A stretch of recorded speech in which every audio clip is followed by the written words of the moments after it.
जय माँ इंद्राक्षी जय अम्बे। इंद्राक्षी धाम में दर्शकों आप सभी का हम हार्दिक स्वागत करते हैं। गुप्त नवरात्र चल रहे हैं और ऐसे पावन पवित्र दिनों में हम भगवती की साधना जितनी अधिक करें उतना ही हम सबके लिए अच्छा है। आज की इस श्रृंखला में हम बात करने वाले हैं दुर्गा मंत्र लेखन के बारे में। अद्भुत चमत्कार होते हैं मंत्र लेखन में। जैसे हम किसी मंत्र को जप के विशेष प्रकार के लाभ उठाते हैं, भगवती की कृपा प्राप्त करते हैं, ठीक उसी प्रकार से हम दुर्गा मंत्र लेखन भी यदि करें तो हमें अनेकों प्रकार के लाभ मिलेंगे। इसकी सारी जानकारी इस संगम में हम आपको देने वाले हैं। आइए पहले आज का हम पंचांग देखें। 27 जून सन 2025 दिन शुक्रवार, संवत 2082, आषाढ़ मास शुक्ल पक्ष, तिथि आज द्वितीया है, नक्षत्र पुनर्वसु, राहु काल 10:30 से 12, दिशा सूल पश्चिम दिशा।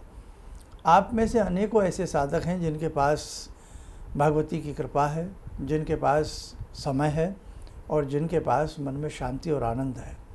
लेकिन अनेकों ऐसे भी हैं न शांति है, न आनंद है और न समय है, न पैसा है।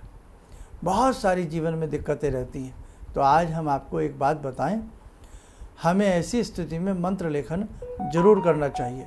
चाहे हम 2 पेज लिखें, चाहे हम 4 पेज लिखें, लेकिन ऐसी स्थिति में हमें मंत्र लेखन जरूर करना चाहिए। अब हम मंत्र लेखन किस प्रकार से करें, आप ये अच्छे से सारा नोट कर लीजिएगा। इसके लिए या तो लाल रंग का हम पेन ले लें, लाल रंग का पेन ले लें, चाहे बॉल पेन हो, स्केच पेन हो, कोई सा भी आपके पास पेन हो। और इसी के साथ साथ हम क्या करें, हम शाही वाला इंक वाला भी लाल रंग का पेन ले सकते हैं। अब हमें क्या करना है, हम एक ऐसी कॉपी लें जो कॉपी बिल्कुल प्लेन हो, उसमें लाइनिंग्स ना हो, प्लेन पेपर हो, ऐसा हम व्यवस्था करें। और हम सुबह सूर्य उदय के समय उठें और सूर्य उदय के समय उठ कर के भगवती का पंचोपचार हम पूजन करें। नहा धोकर के स्नान आदि के बाद पंचोपचार देवी माँ का हम पूजन करें, धूप दीप फल फूल अर्पण करके, और भगवती से हम प्रार्थना करें, हे जगत जननी, हे जगदम्बा, आप ऐसी कृपा करें कि हम आपके नाम का मंत्र लेखन लिख सकें, हम आपके नाम को लिख सकें। और हम संकल्प लेते हैं रोज़ हम 1 पेज लिखेंगे या रोज़ हम 108 बार लिखेंगे, ऐसा भी आप संकल्प ले सकते हैं। और यदि संकल्प नहीं भी लेना तो केवल भगवती से अपनी विनीत पुकार भगवती तक पहुँचावें कि हे जगत जननी, ऐसी कृपा करना कि हम आपकी कृपा से आपका नाम जप के रूप में भी ले सकें और लेखन के रूप में भी हम लिख सकें। और जो कॉपी पेन, जो भी आपने स्केच पेन लिया है या लाल पेन लिया है या बॉल पेन हो लाल रंग का होना चाहिए, चाहे इंक शाही वाला हो या कोई सा भी पेन हो, लाल रंग की व्यवस्था रखें। आजकल तो बहुत तरह के लाल पेन आते हैं शाही वाले, उसको ज़रा सा तिलक लगा दें, कॉपी के ऊपर स्वास्तिक बना दें और उस पर भी तिलक लगा दें। प्रणाम करके अपना जो भी दैनिक पूजन होता है वो कर लें और उसके बाद कम से कम 108 बार दुर्गा लिखें। और यदि आपसे लाइनें सीधी ना चल पाती हों तो लाइन्स वाला आप रजिस्टर ले सकते हो। अब 108 की गिनती कैसे होगी, जैसे आपने लिखा दुर्गा, मन ही मन बोलते रहें, दुर्गा 1, दुर्गा 2, दुर्गा 3, दुर्गा 4, दुर्गा 5, दुर्गा 6, दुर्गा 7, दुर्गा 8, या एक लाइन का हिसाब निकाल लें। एक लाइन में देख लें कितने दुर्गा मंत्र लिखे जाते हैं। वो जैसे एक लाइन में बाई दी आपके 8 लिखे जाते हैं या आपके 11 लिखे जाते हैं। तो ऐसे ही जब आपकी लाइनें उसी हिसाब से आप कैलकुलेट कर लें कि अब 10 लाइनें हो गई हैं तो 111 बार मंत्र लेखन हो चुका है। और यदि गिनती का भी रूप ना रखना हो तो 1 पेज लिखने का रोज़ अभ्यास करो। 1 पेज, अब वो आप देखें, पेज बड़ा लेना है, पेज मध्यम लेना है, पेज और छोटा लेना। मन ही मन दुर्गा का जप करते रहें और दुर्गा लिखते रहें। लिखने के लिए कोई ऐसा नीचे कोई टेबल या कोई ऐसी चीज़ जरूर लें। मंत्र लेखन घुटनों पर रख करके, टांगों पर रख करके नहीं लिखना चाहिए। ना ही कोई धार्मिक पुस्तक अपने पैरों पर रख करके पढ़नी चाहिए, ध्यान रखना। उसके लिए ऐसा आता है ना बॉक्स, जैसे देखो हमने ये आकृति बनाई, इसको रहल बॉक्स कहते हैं, बुक स्टैंड कह लीजिए। ये एक ले आइए। ये तो हुआ किताब को पढ़ने वाली बात के लिए, लेकिन लेखन के लिए कोई पटड़ी या पाटा, या आजकल जो बच्चों के पढ़ने के लिए छोटी टेबल्स आती हैं, मिल जाती हैं बाज़ार में, ऐसा कुछ आप रख लीजिए। नहीं तो कोई डिब्बा बॉक्स रख के उसको बना लीजिए, आप गत्ते का डिब्बा भी रख सकते हैं कोई। और आप 1 पेज रोज़ लिखें या 108 बार रोज़ लिखें, और आप कम से कम 1100 मंत्र लेखन जरूर करें। 1100 आपसे ना हो उससे थोड़ा कम करें, 501 करें, लेकिन 1100 मंत्र लेखन करें। और जब 1100 मंत्र लेखन हो जाए तो भगवती के चरणों में उसको रख दें, और कभी उसको रखा रहने दें, वो शुभ होता है। कभी जैसे आप हरिद्वार जाते हैं या कहीं ऐसे पवित्र स्थल पर जाते हैं या किसी ऐसे देवी मंदिर में जाते हैं, तो वहाँ उस देवी मंदिर में उसको वहीं आप अर्पण कर सकते हैं। और भी इसके कई विधियां हैं। घर में रखना चाहो तो शुभ है, शुद्ध है, आपने दुर्गा का लेखन किया है, और जो आप मांगोगे जगत जननी की कृपा से आपको वो मिलेगा। देखो, ध्यान रखना, भगवान हर जगह व्याप्त है। सूर्य में है, चांद में है, तारों में है, सितारों में है, मिट्टी में है, रेत में है, बालू में है, कण कण में शंकर है, कंकर कंकर में शंकर है। प्रभु हर जगह व्याप्त हैं। भगवान को खोजने की आवश्यकता नहीं है, भगवान को तो भाव में भजने की आवश्यकता है। कहीं भी भगवान को भज लीजिए सच्चे अर्थों में, सच्चे मन से, भगवान वहीं प्रकट हो जाते हैं। आपने देखा खंबा फाड़ करके निकल गए, है ना, किस प्रकार से प्रहलाद की रक्षा की गई। तो कहने का मतलब बेटे, भगवान तो हर जगह उपस्थित है, बस हमें उसकी उपासना आनी चाहिए। उपस्थित तो वो हो ही जाते हैं, दर्शन वो दे ही देते हैं। आप जरूरी नहीं है बहुत दूर दूर यात्राओं में जाएं, भगवान को प्राप्त करें। वो ठीक है, हमारा मन है, हम भगवान के दर्शन करने के लिए जा रहे हैं, अच्छी बात है।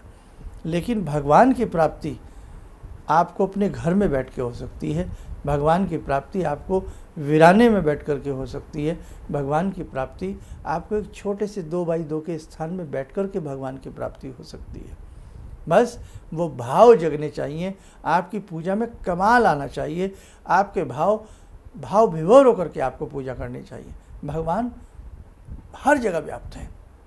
इसलिए बेटे, बहुत भाव से ये दुर्गा दुर्गा दुर्गा दुर्गा इसको जपते भी रहना, और इस मंत्र को लिखने का भी प्रयास करना। दुर्गा जैसे राम अपने आप में एक मंत्र हैं, वैसे ही दुर्गा दुर्गा दुर्गा दुर्गा, ये तो भवानी हैं, ये तो माँ हैं, ये कष्ट हरणी हैं, ये भव तारणी हैं। इसलिए ध्यान रखें। इसलिए बहुत अच्छे से इस गुप्त नवरात्र में जितना आपसे हो सके उतना आप मंत्र लेखन करें। जगत जननी का सायुज्य आपको प्राप्त होगा, उनका प्रेम आपको प्राप्त होगा। और जिसने माँ का लाड़ दुलार प्राप्त कर लिया, जिसने माँ का ममतत्व प्राप्त कर लिया, संसार में कोई चीज़ बचती ही नहीं माँ के प्रेम के सामने। इसलिए माँ का प्रेम अनमोल है, इसका कोई बेटे मोल नहीं होता। बहुत अच्छे से जपना। माँ आपकी हैं, आप माँ के बच्चे हैं, आपके संकट दूर होंगे। संसार में कैसा भी कष्ट हम लोगों पे आता है, हमें अपनी माँ याद आती है। इसलिए माँ माँ होती हैं। अच्छे से माँ को भजिएगा। इस नवरात्र बहुत अच्छे से माँ के मंत्र का लेखन करिएगा, आपके समस्त कष्ट दूर हो जाएंगे। आइए प्रार्थना करते हैं जगत जननी भगवती जगदम्बा से। हे भगवती, इस नवरात्र आप हमारे घर में पधारें, हमें शुभ आशीष प्रदान करें। ॐ सिन्दूरारुणविग्रहां त्रिनयनां माणिक्यमूलस्फुरात् स्तारानायकशेखरं स्मितमुखी भापेन वक्षोरुवां पाणिभ्यामलपूर्णरत्नचषकां रत्नोत्परां बिभ्रति सौम्यां रत्नघटस्थरक्तचरणां ध्यायेत्पराम् अम्बिकां खड्गं चक्रगदेषु चापपरिगान् शूलम्बुशुण्डिं शिरा शङ्खं संदधतीं करे स्त्रीनयनां सर्वाङ्गभूषावृतां नीलासमद्युतिमास्य पाददशकां सेवे महाकालिकां यामास्तो स्वपितैहरो कमलजो हन्तुं मधुं कैटवं विद्युद्दामसमप्रभां मृगपते स्कंदस्थितां भीषणां कन्या विहकरवालखेट विलसा धस्ताविरासेवितां हस्तैश्चक्रगदाशिखेट विशिखां चापं गुणं तर्जनीं विप्राणामलिलात्मिकां शशिधरां दुर्गां त्रिनेत्रां भजे। कवच बना लें, ध्यान करें, जगत जननी का शुभ आशीष हम सबके ऊपर बरस रहा है।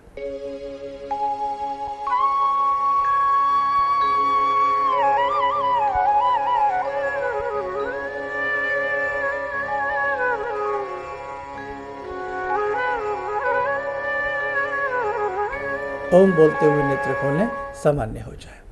देखो साधकों, माँ की भक्ति करने के अनेकों प्रकार हैं। कोई जप से भक्ति करता है, कोई माला लेकर के भक्ति करता है, कोई किसी प्रकार से भक्ति करता है, लेकिन भक्त को भक्ति करते रहना चाहिए। आप सबकी समस्त कामनाएं जगत जननी जगदम्बा पूर्ण करें। आप स्वस्थ रहें, सुखी रहें। इन्हीं शुभकामनाओं के साथ हम अपनी वाणी को विराम देते हैं। जय जय अम्बे। जिंदगी के इस प्रवाह में तमाम लोग डिप्रेशन के इस हालात से गुजर रहे हैं। सफलता असफलता अपनी जगह की बात है, लेकिन पता नहीं कितने सारे लोगों को इन्होंने डिप्रेशन से उबारा है, नया मोटिवेशन दिया है काम का। इनका जो एक अनुभव था कि एक मेरी बातें इनसे लगातार कभी कभार हो जाया करती हैं। एक दिन मेरी बात हो रही थी, अचानक इन्होंने प्रश्न किया कि क्या आपके यहाँ कौवे आ रहे हैं। मैं बहुत तेज चौंका। करीब 4-5 दिनों से कौओं का झुंड मेरे घर पे मंडरा था। तो मैं यही सोचने परेशान था, ये शुभ है अशुभ है, क्या चीज़ है। तो मैंने प्रश्न किया कि क्या मैंने आपको बताया कि मेरे घर में कौवे आ रहे हैं। कहने नहीं, मुझको दिखाई पड़ रहा है। तो कुछ तो अलौकिक है इनमें। दूसरा क्या, जो इनका उद्देश्य है, जब महाकुंभ में आए थे, मेरी इनसे वार्ता हुई, तो मैंने इनका उद्देश्य जानना चाहा कि किस उद्देश्य के लिए आप काम कर रहे हैं। तो जो उद्देश्य उन्होंने मुझको बताया, मैं मन से इनके उद्देश्य के साथ जुड़ गया। इनके साथ तो जुड़ा था ही, अब इनके उद्देश्य के साथ भी हूँ मैं। किसी भी समस्या के समाधान के लिए मिले प्रसिद्ध हस्तरेखा एवं वास्तु विशेषज्ञ प्रोफेसर धर्मेंद्र शर्मा जी से। नोट: शिविर में भाग लेने हेतु एवं व्यक्तिगत रूप से मिलने के लिए कॉल करने का समय सुबह 10 बजे से शाम 6 बजे तक। हमारे विभिन्न ज्ञानवर्धक कार्यक्रम देखने के लिए आप हमें अभी सब्सक्राइब करें, बेल आइकन को प्रेस करें ताकि आप देख सकें हमारा कार्यक्रम सबसे पहले। और अधिक जानकारी के लिए फेसबुक पेज को लाइक करना न भूलें।